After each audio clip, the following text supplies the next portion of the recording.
Good evening, dear viewers, and welcome to All 24 Nightly News broadcasting live from Algiers. I'm your host, Karim Fazakri, and up next are the headlines. Algerian president proposes 6-axis initiative for Niger crisis resolution, including consensual civilian leadership and cautions against sectarian conflict.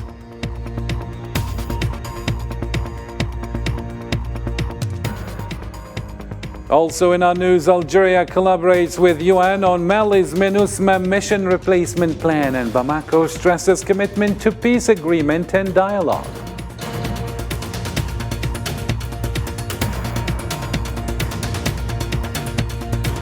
Also ahead, Algerian groups urge France to acknowledge Sahara nuclear test on International Day Against Nuclear Tests, and the UN highlights global weapons of mass destruction threat.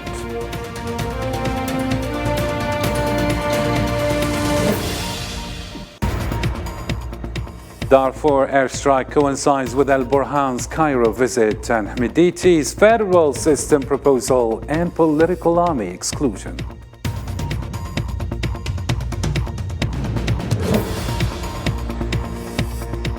And Ukraine gains Western support for Crimean offensive amid Moscow's warnings.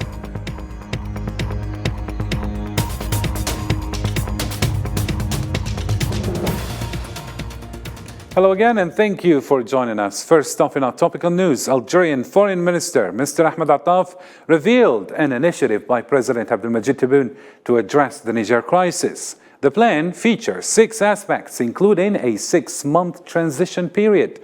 The goal is to restore the constitutional system guided by a mutually accepted civilian leader. The details with Islam Said. Algerian Foreign Minister Ahmed Attaf addressed the press on Tuesday, outlining Algeria's stance on the unfolding crisis in Niger and Algeria's initiative under the leadership of President Abdelmajid Tebboune, which aims at solving the crisis and promote peace.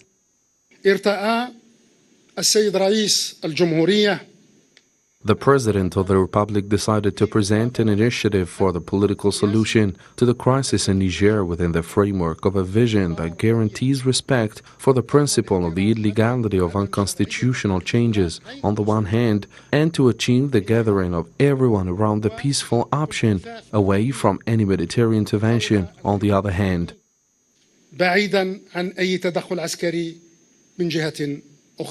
The Algerian president's initiative lays out a comprehensive plan, including rejecting unconstitutional changes, establishing a 6-month time frame for political solution, and ensuring inclusive political arrangements.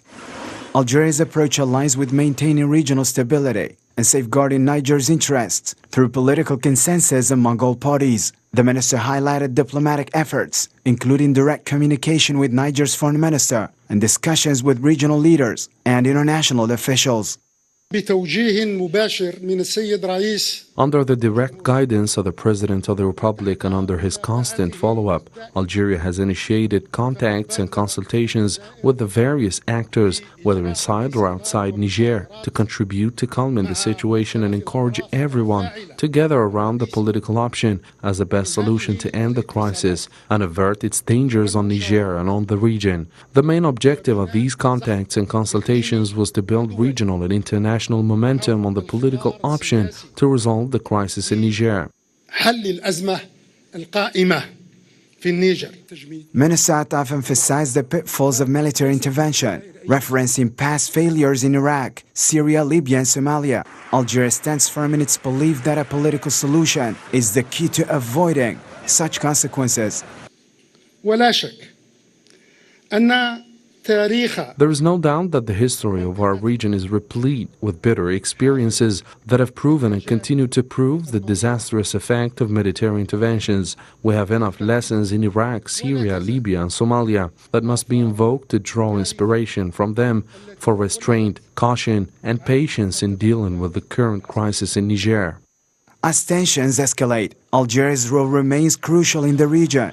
This initiative holds the promise of a peaceful resolution, a testament to Algeria's old commitment to democratic principles and the welfare of the entire region. And in the same context, Mr. Attaf emphasized that the Algerian initiative for Niger relies on 5 key factors. Central among these is the belief in a viable political solution. The initiative seeks input and collaboration from regional and global partners to help resolve the crisis. Let's listen. الخلفية الأولى هي أن رئيس الجمهورية First, the President of the Republic wanted through this initiative to prove that the political solution is possible. Second, the President of the Republic decided to announce this initiative and present to the international community motivated by transparency and mobilizing support for it. Third, the President of the Republic gave his proposal flexibility to enable him to absorb all opportunities for ijtihad, whatever their source, to enrich him and strengthen the chances of rallying around him. Fourth, the President of the Republic decided to put the solution to the crisis in Niger within a broader framework, which is the regional framework in the Sahel. Finally, this proposal is open for consultation with all brothers and partners willing and determined to contribute to resolving the crisis in Niger. والعازمين على الإسهام في حل الأزمة في النيجر. The Algerian foreign minister cautioned equally against favoring force over political resolution, highlighting the potential for escalating sectarian tensions and creating a new focal point of conflict in the region. على صلابة هذه القناعات.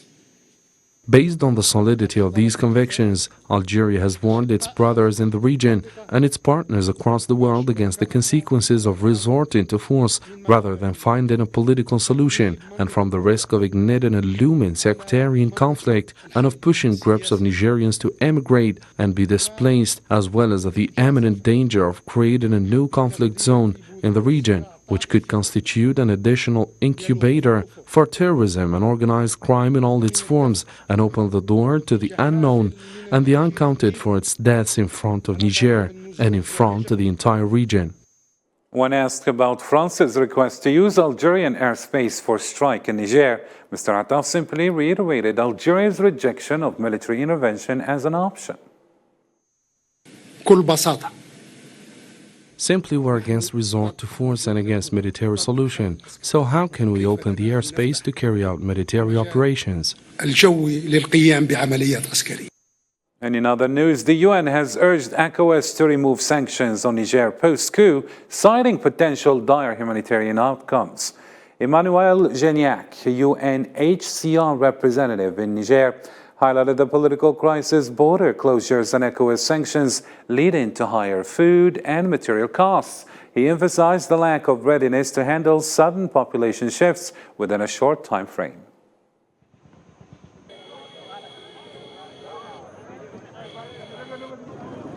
We'll see how the situation will develop in 3, 4, 5 months from now. If there's been no solution, if the sanctions are still on, we hope that by then there would be a regime of exception for humanitarian aid, which would certainly help and limit the effect of the sanctions. But the immediate goods is going to be food, and then it's going to be access to medicine, to drugs. Still with Africa-related news, Algeria's Foreign Minister, Mr. Ahmed Attaf, announced plans to propose strengthening the prohibition of unconstitutional changes in Africa at the upcoming African Union Summit. واعتبارا لذلك فإن الجزائر ستبادر. In view of this, Algeria will take initiative during the upcoming summit of the African Union to submit proposals that would strengthen this principle and the mechanisms for its embodiment and consecration on the ground in order to put a final end to the era of coups, which has long depended on the stability of many countries of the continent and prevented the achievement of development and progress in it. استقرار العديد من البلدان وحال دون تحقيق التنمية والتطور في قاراتنا. When asked about the impact of MINUSMA's withdrawal on Mali's peace and reconciliation agreement, Mr. Attaf revealed an Algerian plan to collaborate with the UN to develop an alternative to the United Nations multi-dimensional integrated stabilization mission in Mali. Je vais vous le dire très franchement. Aujourd'hui, le grand problème. The MINUSMA mission was a focal point for implementing the path of peace and reconciliation emanating from the Algiers Agreement, especially ensuring respect for the ceasefire, Rather more than that, it was responsible for the trust and international mediation, and this is a major role. It used to employ about 8,000 aides in addition to carrying out studies and field experiences. In addition, it played the role of logistical support that allows activating the Algiers Agreement. Today, with the withdrawal of MINUSMA from Mali, I do not conceal from you that we are thinking of finding an alternative that would allow the revival of the path emanating from the Algiers Agreement, especially in light of the recent statements of the minister in charge of national reconciliation in Mali, who explicitly called for the resumption of negotiations with the northern movements that signed the agreement. We will then build on this new situation, but we realized that an alternative to the MINUSMA must be found, and we are seriously considering that in cooperation with the United Nations. Mali's ruling Transitional Council reiterated, its dedication to the peace and reconciliation agreement stemming from the Algerian initiative. Mali's Minister of National Reconciliation, Ismail Waghi, urged the agreement's signatories to resume talks regarding the Algiers Agreement execution initially inked in 2015. In a recent statement, Waghi reaffirmed the government's pledge to the ceasefire established last year. Discussing the recent BRICS summit results, Mr. Attaf emphasized Algeria's ongoing pursuit to join the bloc's bank. He referred to the member states as friends and allies.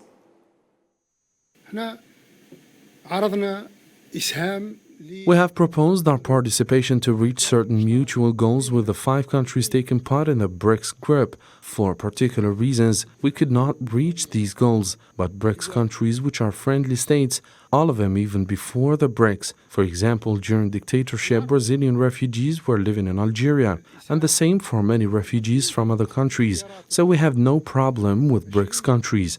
Algeria has its manners of spreading its foreign policy, and we wanted to add another frame, which is the BRICS. However, this did not happen. But we're still going on with the new development bank, and we will take part in the Shanghai organization, as we have a capital in the Shanghai Bank for investment in infrastructure. Minister Attaf affirmed Tunisia's strong denial of any intentions for normalization with the Zionist entity. He disclosed that Tunisia is in the process of crafting a law that defines normalization as an act of high treason. As I have said, I deal with data. We cannot hold any position or make any analysis if it's not based on facts and data. So concerning Tunisia, the Algerian president received the Tunisian special envoy 2 weeks ago, and one of the messages that the Tunisian envoy carried is denying any plan or steps from Tunisia towards normalization. Concerning Algerian-Spanish relations, Mr. Attaf stated that the factors responsible for the deterioration of bilateral ties between the two nations remain unchanged.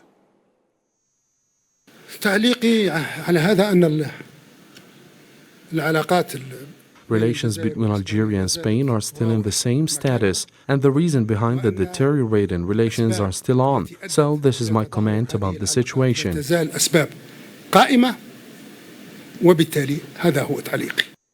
To some different news now, 8 Algerian organizations urged France to take accountability for the consequences of its nuclear test in Algeria. They issued this message on the International Day Against Nuclear Tests, observed on August 29th each year. The organizations accused France of avoiding responsibility and maintaining secrecy around the nuclear test records, despite over 6 decades passing since the tests were conducted in Algeria.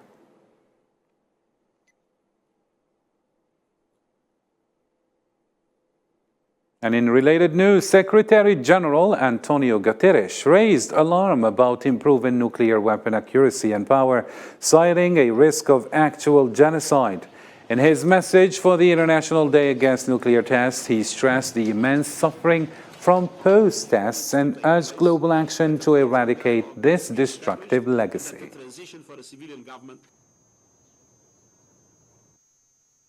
This year, we face an alarming rise in global mistrust and division, at a time in which nearly 13,000 nuclear weapons are stockpiled around the world, and countries are working to improve their accuracy, reach, and destructive power. This is a recipe for annihilation. To other news in Africa, in Sudan, clashes between the army and rapid support forces led to dozens of deaths, mostly women and children. Human rights activist Ahmed Kuga termed it a massacre. This came as Sudan's Transitional Sovereignty Council had Abdel Fattah al-Burhan embarking on a visit to Egypt.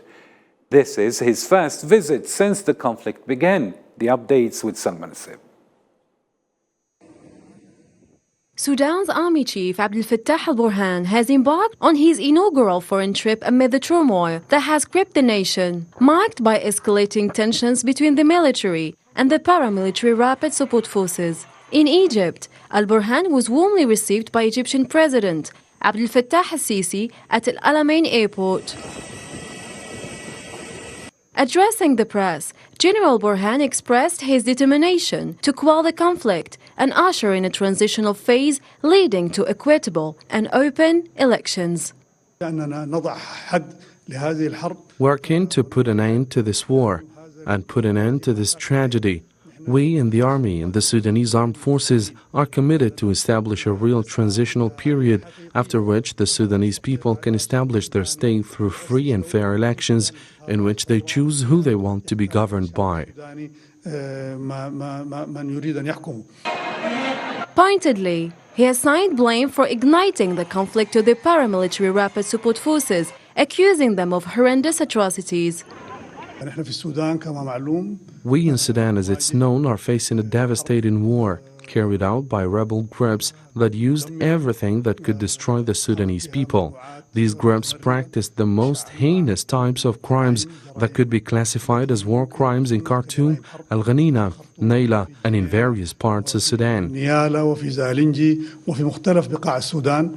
Egypt's historical and long-standing ties with Sudan's military leadership is well established. In recent move, President al-Sisi convened a gathering of Sudan's neighboring nations, outlining a ceasefire strategy in July. Regrettably, attempts at securing lasting peace through delicate agreements, brokered by the United States and Saudi Arabia, have failed to hold. To the Middle East now, Zionist occupation forces arrested 37 Palestinians in the West Bank. The detention comprised 12 from Khalil, 9 from Nablus, and 2 from Silwan near Al-Aqsa Mosque. Further arrests included 2 from Mararaba, 2 in Qalqiliyah, 2 in Jenin, 5 in Ramallah, and 1 freed prisoner in Tulkarm. In a week, about 200 individuals were detained from the West Bank, largely in Khalil, Nablus, Ramallah, and Jenin.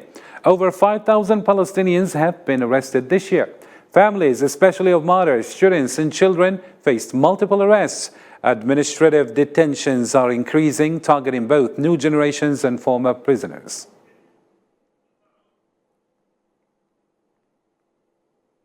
Iran has cautioned the United States that its confiscation of an Iranian oil shipment from a seized tanker contradicts a recent prisoner exchange agreement between the two nations. Iranian Foreign Ministry spokesperson Nasser Kanani emphasized that while the U.S. seeks direct dialogue with Iran, it is concurrently imposing fresh sanctions.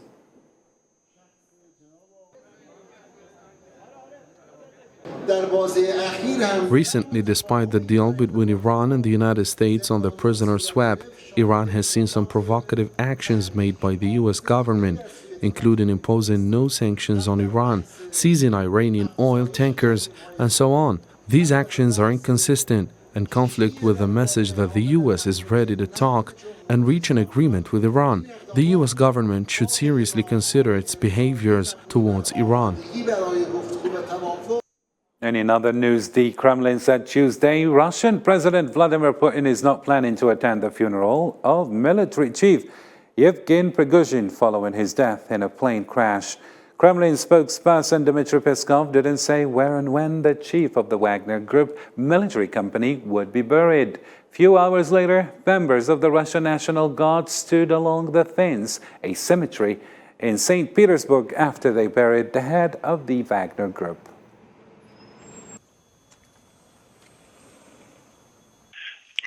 The president's presence is not planned. We do not have specific information on the funeral. The decision on this matter is made by relatives and friends. We cannot say anything without them. Ukraine revealed receiving approval from Western partners to initiate actions against Crimea. An advisor to the Ukrainian President, Mikhail Podolyak, claimed their acquired capabilities could eventually challenge Russia's airspace control in response. Kremlin spokesman Dmitry Peskov warned that involving the West could result in significant repercussions.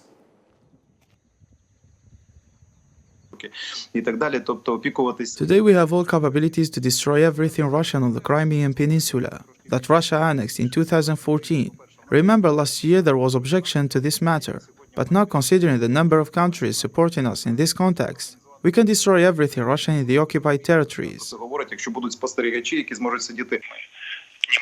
Representatives of the Kiev regime want to believe in this. Of course, they want to do everything possible and impossible to draw Western countries into this conflict. We understand that Western countries understand the danger and the inevitable costs of this involvement. This is a conflict of opinion at the moment. We are watching this closely. As the conflict persists in Ukraine, voices within the European Union are advocating for a diplomatic resolution instead of emphasizing military assistance to Ukraine. This approach aims to alleviate tensions and mitigate worsening economic conditions among EU member countries. Sofia Kinturi with more. As the conflict escalated between Russia and Ukraine, most Europeans are opposed to the US and Western countries providing more weapons to Kiev. A pack of protests across Europe came after the Netherlands and Denmark announced that they would provide the F-16 fighter jets to Kiev, while in Germany people gathered in streets due to Saturday's Ukrainian statement that mentions Olaf Scholz's decision to supply Taurus cruise missiles to them. Well, the main message is that we need diplomatic initiatives. There is no diplomatic initiatives from the German government, from the European Union concerning the war in Ukraine. They are sending more weapons. They want more sanctions, economic sanctions on Russia, and I totally disagree with this politics. Deep questions and fears are being inside Germany, not only about the military supplies that aggravate the situation between Russia and the West, but also about the roots of the conflict that go back to NATO's attempts to expand east. That we should have a new security system, a pan-European security system, including Russia, which is aiming for disarmament, instead of this, NATO was expanded. NATO was expanded especially to the east, which became more and more for Russia, was seen as a threat for them, and which is one of the causes, the deeper causes of the current war. The tough sanctions imposed by the European Union on Russia have caused a severe energy crisis in Germany and further pushed up inflation. Germany's economic growth stalled in the second quarter of this year, with surveys showing that German businesses are losing confidence in the economic outlook. I think everyone here in Germany can feel it. Everyone can feel the inflation. The politics of the West is costing a lot for the German people and for European people, and that's a big problem. Despite Moscow's constant warning that the move will escalate the war, the West continues to provide Ukraine with military equipment worth tens of billions of dollars instead of looking forward for a diplomatic peace plan. Hungary's foreign minister remarked on Tuesday that the European Union should expedite the Western Balkans integration into the bloc, possibly before 2030. Addressing a committee with EU member state representatives, the minister highlighted the EU's requirement for the Western Balkans, countering European Council President Charles Mitchell's statement on Monday about the EU's readiness to admit new members by 2030. South Korea, the United States and Japan held a joint missile defense exercise in international waters south of the Korean peninsula on Tuesday. The maneuvers were conducted in response to North Korea's recent missile launch and to counter its nuclear and missile threats. The exercise, which took place near Jeju Island, also served to test information sharing system aimed at establishing a real-time North Korean missile warning data exchange system between the three nations by year-end. And in other news, Pakistan's Supreme Court on Tuesday temporarily halted the prison sentence of former Prime Minister Imran Khan, who was found guilty of corruption. Imran Khan's Pakistan Tehreek al-Insaf Party confirmed that the Supreme Court in Islamabad overturned a previous 3-year imprisonment verdict. Today, the judgment was suspended by 2 judges of the High Court, and soon, inshallah ta'ala, Imran Khan would be out of jail in this case. Look, if they are going to arrest him in other cases, our strategy is already online. We have filed cases in the High Court and Supreme Court, and we are seeking the court to restrain the prosecution from arresting him in any other case. Hopefully, she will be out. Well, that's the end of our program. Thank you for watching, and goodbye.